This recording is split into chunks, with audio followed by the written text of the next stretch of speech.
Donc maintenant que nous avons créé notre base de données et nos différentes tables, on va pouvoir entrer dans le vif du sujet, c'est-à-dire sauvegarder, modifier et récupérer des données. Alors on va commencer avec ce chapitre par l'insertion de données. Donc pour l'ensemble de ces opérations-là, on ne verra pas comment les créer directement en utilisant l'interface graphique, tout simplement parce que ces opérations-là, c'est des opérations que vous allez faire typiquement en PHP ou en Ruby ou en n'importe quel autre langage. Donc il est impératif de bien maîtriser les requêtes SQL. Alors ne vous inquiétez pas, vous allez voir qu'il y a pas mal de choses à voir, pas mal de nouveaux mots-clés à apprendre. Au début, vous allez passer pas mal de temps à rechercher à chaque fois comment faire telle ou telle opération. Mais au fur et à mesure que vous allez utiliser ces requêtes-là, vous allez apprendre et vous allez les retenir. Donc ici, on va commencer par la table utilisateur et comme dans le chapitre précédent, je vous demanderai à la fin de cette vidéo d'insérer des données dans l'article en utilisant les requêtes, histoire d'essayer un petit peu et d'apprendre. Alors, ici, je vais commencer à insérer un nouvel utilisateur. Alors, j'ouvre directement les lignes de commande et on est parti.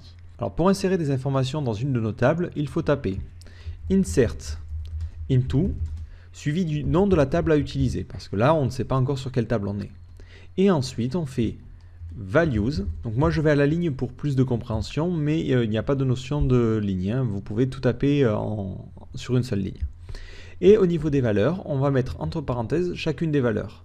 Donc ici, l'id, ensuite le nom, le prénom, et ainsi de suite. Donc on va faire un petit essai, on va essayer d'enregistrer notre premier utilisateur. Donc d'abord l'id. Donc pour l'id, je n'ai pas besoin de le préciser. Si vous vous souvenez, on avait mis ça en auto-incrémente, donc ça doit se remplir tout seul. Donc là, je ne mets pas d'information, donc je mets nul. Donc nul, ça veut dire que je ne veux rien stocker dans ce champ-là. Automatiquement, il va se débrouiller. Ensuite, je dois rentrer le nom. Donc ici, par exemple, je vais rentrer mon nom, Jonathan. Alors attention, lui, il ne va pas être capable ici de comprendre que ça, c'est une chaîne de caractères. Donc comme dans tout autre langage de programmation, ici, on va entourer ça de guillemets. Donc vous pouvez utiliser des guillemets doubles ou des guillemets simples. Attention, si maintenant à l'intérieur vous avez quelque chose qui a aussi des guillemets, il faudra penser à l'échapper en mettant un anti-slash devant. Donc là, c'est toujours quelque chose un problème que l'on retrouve sur tous les langages. Ce n'est pas propre ici à MySQL. Donc ensuite, ici j'ai dit je mets plutôt le nom, alors je vais mettre Do. Ensuite je vais mettre le prénom, John, le sexe, donc ici on va mettre homme, la date de naissance, donc la date de naissance c'est une date. Alors comment préciser une date en MySQL? On ne peut pas tout simplement taper par exemple le 15 janvier 1988. Hein. Non, ça ne va pas fonctionner. Et pour ceux qui demandent, non, ce n'est pas ma date d'anniversaire. En fait, il faut taper la date au format américain, c'est-à-dire alors le format je vous le donne comme ça, c'est y/m/d h2.i2.s. Donc en fait, si vous rentrez une date, vous tapez d'abord l'année, ensuite le mois et ensuite le jour. Donc tout l'inverse du format français. Et si vous voulez en plus préciser des informations comme l'heure, minute et seconde, vous faites l'heure, la minute, la seconde. Donc ici, moi au passage, je remarque ici que le champ est en datetime. Ça ne me va pas. Une date de naissance, ce n'est pas un datetime, c'est juste un date. Donc je vais aller modifier ça tout de suite. Date. Voilà. Donc je reprends ma fenêtre. Et ici, je vais mettre ma date. Donc j'avais dit le 15 janvier 1988. Donc je commence par l'année. Ensuite, je mets le mois, 1 ou 01, peu importe. Et ensuite, le jour, 15. Et ensuite, le nom de la ville. Donc la ville, c'est pareil, entre guillemets, donc ici on va mettre par exemple Perpignan. Voilà, je suis maintenant satisfait. Voilà, et automatiquement j'exécute. Donc évidemment là il me sort une erreur parce qu'à la place de table il faut que je mette le nom de ma table, utilisateur. Et j'exécute. Donc là vous voyez que la requête s'est bien effectuée, donc il me récapitule la requête en me disant qu'il a inséré une ligne. Si maintenant je veux voir les informations au sein de la base de données, j'ai juste à cliquer sur afficher. Et là vous voyez que j'ai ma ligne. Donc au passage, vous voyez que l'id a automatiquement été généré. J'ai bien le nom, le prénom, le sexe. Donc vous voyez que la date est affichée suivant le format année, mois et jour. Donc ça veut dire que ça fonctionne bien. Et la ville. Donc au passage, vous remarquez ici que la date est séparée par des tirets.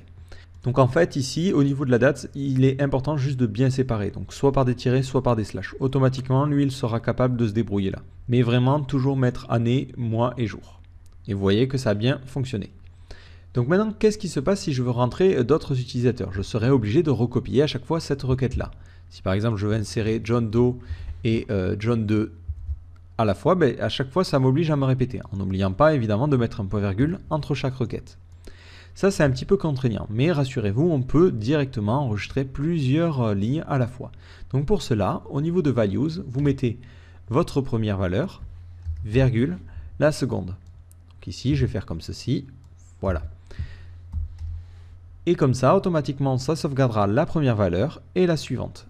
Et à la fin, je n'oublie pas de mettre un point virgule pour dire que c'est la fin de ma requête SQL. Donc ici, je vais mettre John 2 et John 3. J'exécute. Vous voyez qu'il y a deux lignes qui ont été insérées. Et si je les affiche, je vois bien que j'ai toutes mes informations qui ont été rentrées. Alors, vous vous dites, mais c'est un petit peu pénible si, par exemple, j'ai créé une base de données, une table avec 18 ou 20 champs, je sois obligé de tous les rentrer. Alors, vous n'êtes absolument pas obligé de tout rentrer. Si jamais vous voulez juste rentrer le nom d'un nouvel utilisateur, vous pouvez le faire. Donc, en fait, il y a deux syntaxes pour faire cela. On va voir la première qui ressemble à celle-ci. En fait, au niveau de Insert Into, vous pouvez mettre juste après, entre parenthèses, les différents champs que vous allez modifier. Par exemple, vous pouvez mettre nom, virgule, prénom. Et automatiquement, ça veut dire que dans les values, vous n'allez mettre que le nom suivi du prénom. Donc ici, par exemple, on va mettre Do, et je mets des simples guillemets pour vous montrer que ça marche aussi, et John 4.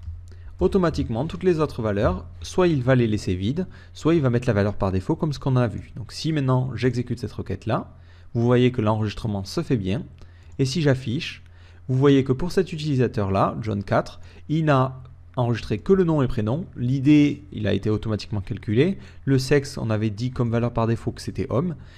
La date de naissance, c'est 00, donc c'est la valeur que ça prend par défaut lorsqu'on a une date. Et pareil, il a laissé la ville vide. Donc vous pouvez tout à fait rentrer les informations que vous souhaitez. Donc ça, c'est la syntaxe classique, la syntaxe du Insert Into. Alors ça, c'est la syntaxe classique. Cependant, il existe une syntaxe alternative qui est héritée de la syntaxe de modification, que l'on verra dans un prochain chapitre, et qui peut parfois être plus simple. Donc en fait, vous faites toujours Insert Into, et vous allez mettre set, donc ça veut dire définir, et ensuite chacun des champs manuellement. Par exemple, nom égale, je rentre le nom. Donc ici, on va mettre Do, toujours.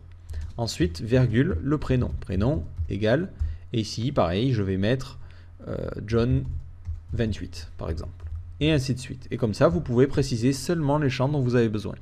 Alors, qu'est-ce que change cette syntaxe? Elle n'a aucun changement, c'est-à-dire que si j'exécute, hop, vous allez voir que ça va fonctionner aussi bien que l'autre manière. L'avantage majeur, c'est tout simplement qu'on a le nom des champs et les valeurs qui sont juste à côté, donc c'est plus facile à lire, surtout quand on a 28 ou 40 champs, de savoir quel champ correspond à quel champ, c'est un petit peu compliqué. L'inconvénient, c'est que ce n'est pas quelque chose de très normé, c'est-à-dire que cette syntaxe-là ne fonctionnera pas sur d'autres systèmes de gestion de base de données, donc ça peut être un petit peu gênant si vous avez à changer de système, et elle ne permet pas d'insertion multiple. Si vous voulez insérer plusieurs utilisateurs, vous allez devoir dupliquer cette requête-là. Voilà. Donc c'est important de savoir que cette syntaxe existe. Si vous voulez l'utiliser, vous pouvez le faire. Voilà, mais c'est important de savoir que ce n'est pas forcément une syntaxe qui est normée. Et automatiquement, vous voyez que ça insère de nouveaux résultats. Une petite précision, si jamais vous travaillez avec des entiers, ce qui n'était pas notre cas ici, vous pouvez tout à fait, vous pouvez omettre évidemment les guillemets. C'est-à-dire, si vous voulez que le nom ça soit 1, vous mettez juste 1 et ça suffit. Il n'y a pas besoin de mettre des guillemets lorsque l'on parle d'entier, de double ou de flotte. Voilà, donc c'était une petite note, mais c'est important de le savoir. Et on ne sépare pas par des virgules, mais évidemment par des points. Donc si on fait un petit test, je vais insérer un nouvel utilisateur en lui mettant comme nom 1.2. Donc là, le champ de nom étant un varchar, il fera automatiquement la conversion. J'exécute. Si j'affiche, vous voyez que la requête a bien fonctionné, et ici, il a bien mis 1.2. C'est-à-dire que MySQL, il n'y a pas forcément un typage super précis, mais c'est important de savoir comment ça fonctionne. Les entiers, vous n'avez pas besoin de mettre des guillemets autour, automatiquement. Les entiers et les décimales, il n'y a pas besoin de mettre des valeurs autour. Vous pouvez mettre des chiffres tels quels. Donc voilà, vous savez insérer des données. Ce n'est pas plus compliqué que ça. Donc un petit récapitulatif de ce qu'on a vu. Donc pour faire une insertion simple, il vous suffit de taper la commande Insert Into, le nom de la table à utiliser, Values et entre parenthèses chacune des valeurs. Chaque valeur correspondant aux différents champs. Donc en n'oubliant pas de préciser donc, le champ ID, le champ nom, le champ prénom, le champ sexe, birthday, ville et ainsi de suite. Ensuite, vous pouvez évidemment choisir les champs à sauvegarder. Si vous avez des tables qui ont beaucoup de champs et que vous ne souhaitez seulement sauvegarder que quelques champs, vous pouvez tout à fait le faire. Donc c'est exactement la même syntaxe que précédemment, sauf qu'après le nom de la table, on met entre parenthèses la liste des champs à utiliser. Et ensuite, il faut utiliser au niveau des valeurs, les valeurs qui correspondront à chaque champ. Vous pouvez en plus faire des insertions multiples. Donc pareil, vous utilisez la même syntaxe que précédemment. Il vous suffit de préciser plusieurs lots de valeurs séparés par des virgules. Et ensuite, la syntaxe alternative, donc très importante, qui est propre à MySQL. Ce n'est pas une syntaxe SQL reconnue. C'est insert into le nom de la table. Et ensuite, plutôt que mettre values suivi des différentes valeurs, on met directement set et on va préciser le champ, sa valeur, le champ, sa valeur, et ainsi de suite. Voilà, donc il n'y a que ça à connaître. Donc retenez bien insert into values et insert into set. Voilà, qui vous permettent d'insérer des données. Donc dans le prochain chapitre, nous allons voir comment supprimer maintenant une ligne de notre tableau.